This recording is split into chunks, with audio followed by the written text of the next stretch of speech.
Hello my beautiful viewers, আমি Wonderland সাঙ্কি চলে এসেছি সুন্দরবনের সেকেন্ড পার্ট নিয়ে। তো দেখা যাক আজ আমি কি করলাম। চলো তাহলে দেখে নিই।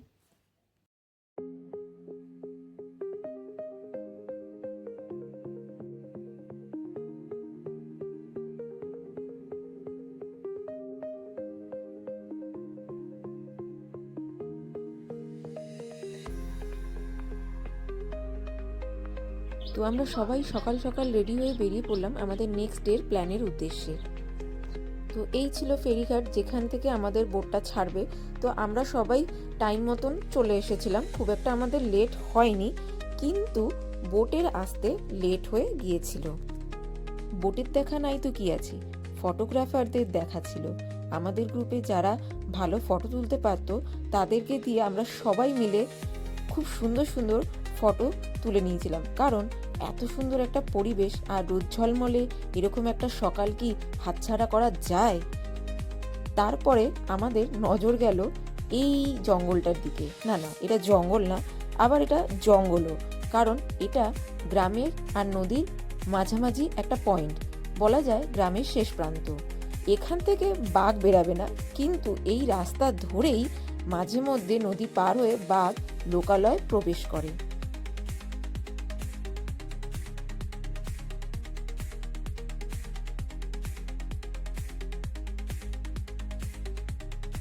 আজকে আমাদের সেকেন্ড ডে সুন্দরবনে ঘোরার। আজকে আমরা ফরেস্টে যাব সাফারি, জঙ্গল সাফারির জন্য। তো আপনারা দেখতে থাকুন। আজকে যা যা জঙ্গল সাফারিতে হবে সব কিছুই আপনাদের সামনে তুলে ধরবো।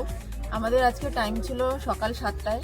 আমাদের উঠতে একটু লেট হয়ে গেছিলো, কারণ আমরা গ্রুপে ছিলাম, বুঝতেই পাচ্ছেন গ্রুপ ট্যুরে যাওয়া হয়। তো এখন বাজে 8টা। এখন বোট আসবে, বোটে করে আমাদেরকে সাফারির জন্য নিয়ে যাবে, আমাদের ওয়াচ টাওয়ারেও নিয়ে যাওয়া হবে। তো সেখান থেকে যা যা আমরা দেখতে পারবো সব আপনাদের সামনে তুলে ধরবো। আপনারা থাকুন, দেখতে থাকুন। আচ্ছা, এখানে একটা গুরুত্বপূর্ণ তথ্য আপনাদেরকে দিয়ে রাখি। আমরা যেহেতু আজ ফরেস্ট সাফারিতে যাচ্ছিলাম, তো পারমিটের একটা ব্যাপার ছিল এখানে। আমরা যেই বোটটাতে ছিলাম সেই বোটের লোকেরাই এই পারমিশনটা করিয়ে নিয়েছিল। তাই আপনারাও চেষ্টা করবেন যেই বোটে করে আপনারা ফরেস্ট সাফারিতে যাবেন সেই বোটের লোকেরা যেন এই পারমিশনটা অবশ্যই করিয়ে নেয়।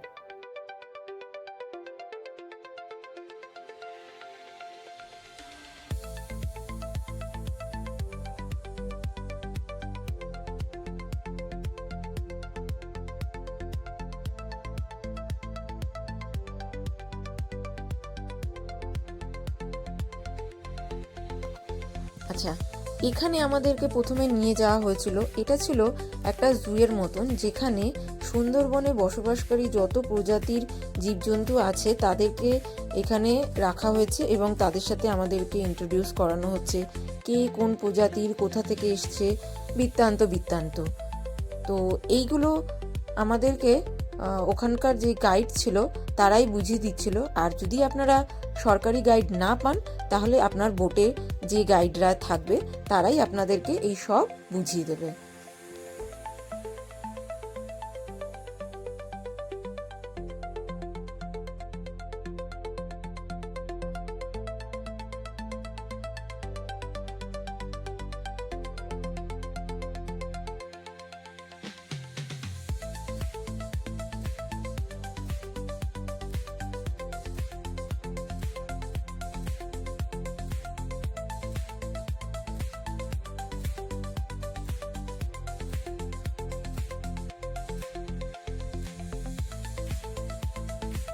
তারপর আমরা সেখান থেকে বেরিয়ে রওনা হলাম আমাদের নেক্সট গন্তব্যস্থলের দিকে।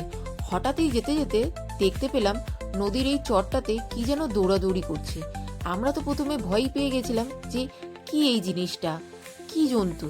তারপর বোটের যে চালক ছিল সে আমাদেরকে বলল, কিছু না, ওগুলো বানর, বানরের দল। ওরা এরকম চরের কাছে এসে খেলা করে, দৌড়াদৌড়ি করে। আমরা তারপরে ভাবলাম, আচ্ছা বানর, তার মানে এবার কি আমরা বাঘ দেখতে পাবো? আজকে আমরা কোম্পানির ট্যুরে আমরা একটা সুন্দরবন ট্যুর করছি। ভালো একটা দৃশ্য আমরা আজকে দেখছি। এই তো আমরা সবে শুরু করলাম। ফার্স্ট রবি ঠাকুরের এখানে সুন্দরবনে এসে কি করেছিলেন, কবিতা লিখেছিলেন উনি বাংলোতে বসে, ওটা আমরা দেখলাম। এখন পুরো নদীতেই আমরা এখন ট্যুরটাই করছি। খুব সুন্দর পরিবেশ, সুন্দর আবহাওয়া।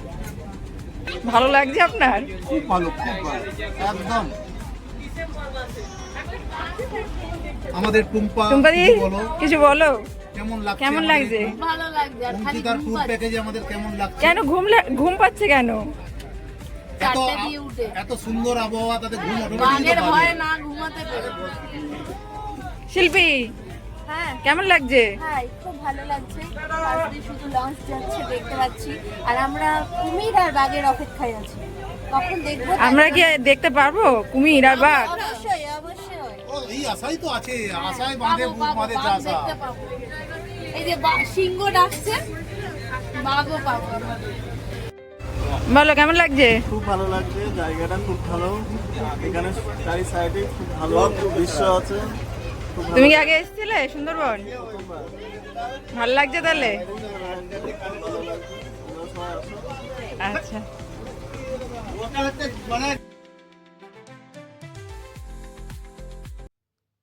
তারপরে আমরা প্রবেশ করলাম এই সুধর্ণখালি বিটে।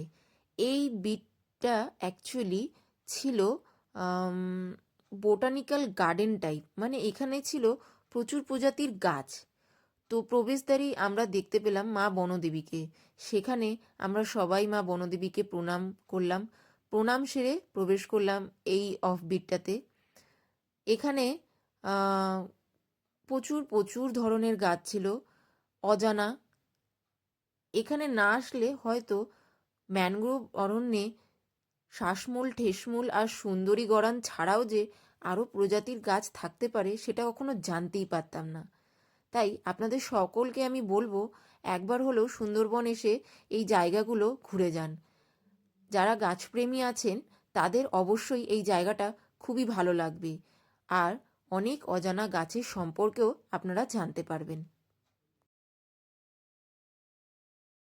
আর এখানে প্রতিটি গাছকে খুব সুন্দর করে সংরক্ষণ করে রাখা হয়েছে, যাতে আগত পর্যটকরা খুব সহজে এই গাছগুলো সম্পর্কে জানতে পারে।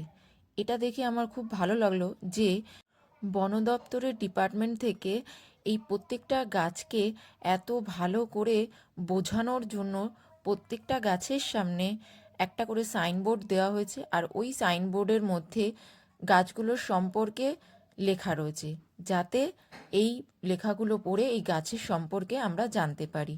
এটা খুবই ভালো একটা উদ্যোগ নেওয়া হয়েছে ফরেস্ট ডিপার্টমেন্ট থেকে।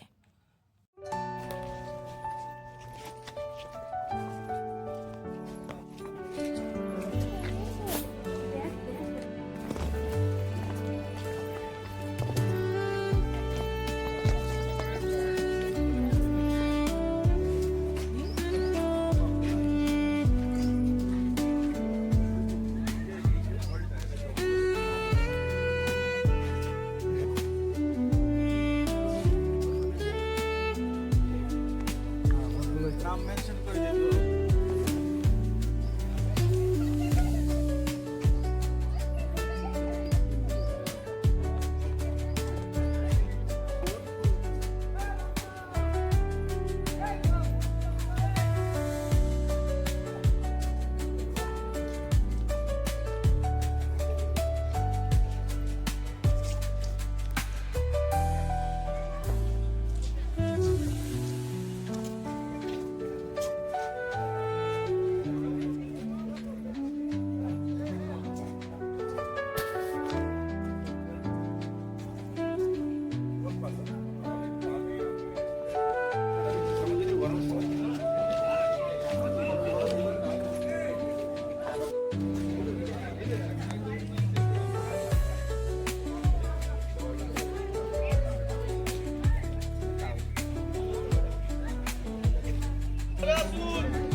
আচ্ছা, এখানে একটা ওয়াচ টাওয়ার আছে। এই ওয়াচ টাওয়ার থেকে অনেক জীবজন্তু দেখতে পাওয়া যায়। তো আমরাও যথারীতি এই ওয়াচ টাওয়ারে উঠে দেখতে পেলাম দূরে দুটো হরিণ নিজেদের মধ্যে মারামারি করছে। তারপর দেখতে পেলাম হরিণ দুটো এগিয়ে এলো জল খাওয়ার জন্য এই জলাশয়ের কাছে। তখনই আমাদের গাইড আমাদের পেছন থেকে হঠাৎ বলে উঠল, আপনারা তো আজকে হরিণ দেখতে পেলেন, দুদিন আগে যারা এসেছিল তারা এখানে বাঘ দেখতে পেয়েছিল। হ্যাঁ, ঠিক এই জায়গাটাতেই বাঘ দেখা গেছে। যেই শুনলাম আমরা, শোনা মুহূর্তেই আমাদের মনে হলো আমরাও কি বাঘ দেখতে পারবো। তার জন্য আমরা এখানে বেশ কিছুক্ষণ সময় দাঁড়িয়েছিলাম, যদি হরিণগুলোকে দেখে বাঘ আসে। কিন্তু কোথায়, বাঘের দেখা এখানেও আমাদের মিলল না। তাই আমরা আর এখানে সময় নষ্ট না করে এখান থেকে বেরিয়ে গেলাম। ভিডিওটা যদি ভালো লেগে থাকে তাহলে লাইক করে সাবস্ক্রাইব করে নেবেন, আর পাশে থাকা বেল আইকনটা ক্লিক করে দেবেন যাতে আমার আপকামিং ভিডিওগুলো সবার আগে আপনারা দেখতে পারেন। আস্তে আস্তে আমরা প্রবেশ করলাম এই গভীর জঙ্গলের ভেতর। কি করে বুঝতে পারলাম? এতক্ষণ আমরা যে জঙ্গল দিয়ে যাচ্ছিলাম সেখানে দুপাশেই ব্যারিকেড করা ছিল, কিন্তু এই জঙ্গলটাতে সেসব কিছুই ছিল না। আর আমরা যখন বোট চালককে জিজ্ঞেস করলাম এখানে কোনো ব্যারিকেড নেই কেন, উনি তখন আমাদের বলল, এবার তো আর ব্যারিকেড থাকবে না, এবার তো আমরা গভীর জঙ্গলে চলে এসেছি, এখানে তো কোনো ব্যারিকেড নেই। এই গল্প করতে করতেই আমাদের সবার নজর গেল এই ছোট ছোট জলধারার দিকে। আমরা বোট চালককে জিজ্ঞেস করলাম এগুলো কি। বলল এগুলো ছোট ছোট খাড়ি, নদীতে যখন জোয়ার আসে তখন এগুলো জলে ভরে যায়, আর মাঝিরা এখানে জেলেদেরকে নিয়ে আসে মাছ ধরতে। তখন সবার মনেই একটা প্রশ্ন, শুনেছি বাঘও তো মাছ খেতে আসে, তাহলে এখানে কি বাঘও আসবে? এই ভাবনাই ভাবতে ভাবতে হঠাৎ কি দেখতে পেলাম দেখুন। বাঘের পায়ের থাবা থেকে যায় উপরে। তাড়াতাড়ি আয়। আমার তো নেট অনই আছে। এই যে এইগুলো না? হ্যাঁ, সেখান থেকে হেঁটে হবে এরকম এক জায়গায় এরকম করে থাকবে। আর এগুলা অনেকগুলো উঠেছে এখান থেকে। আজকে একটা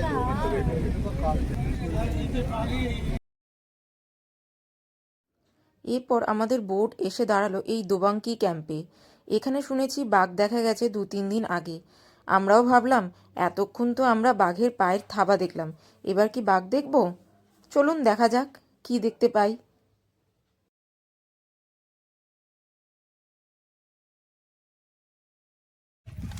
আমরা বাঘ দেখতে এসেছি কিন্তু বাঘ দেখতে পাইনি, বাঘের পায়ের ছাপ দেখতে পেয়েছি। কই বাঘ? আমরা খাঁচায়, বাঘ বাইরে। এই যে এই যে একটা পায়ের থাবা, দেখুন দেখুন। থাবাটা দেখো কত বড়। বাঘেরও আছে, হরিণেরও।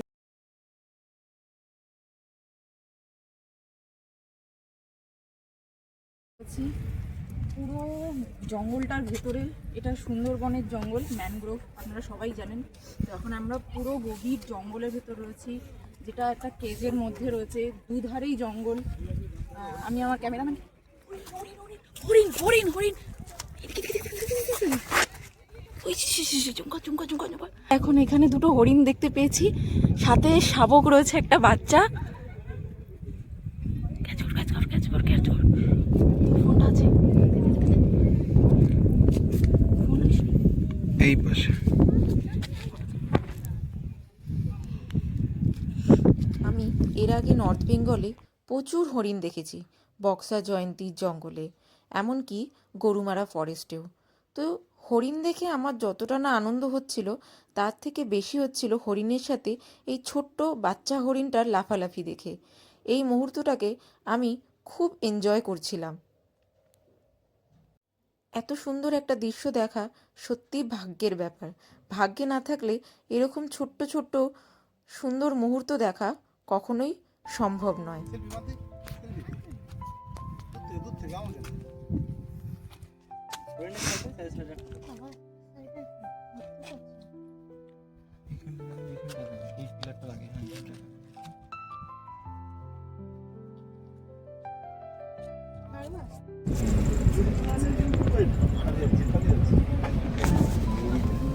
তোর একটাই ঠ্যাং, দুটো না। তুই বনে বন মুরগি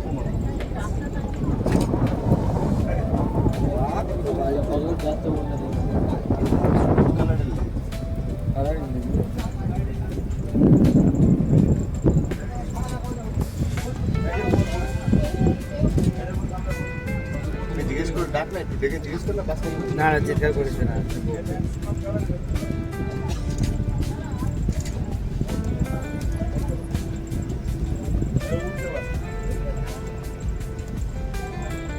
গাছে বসতে পারে।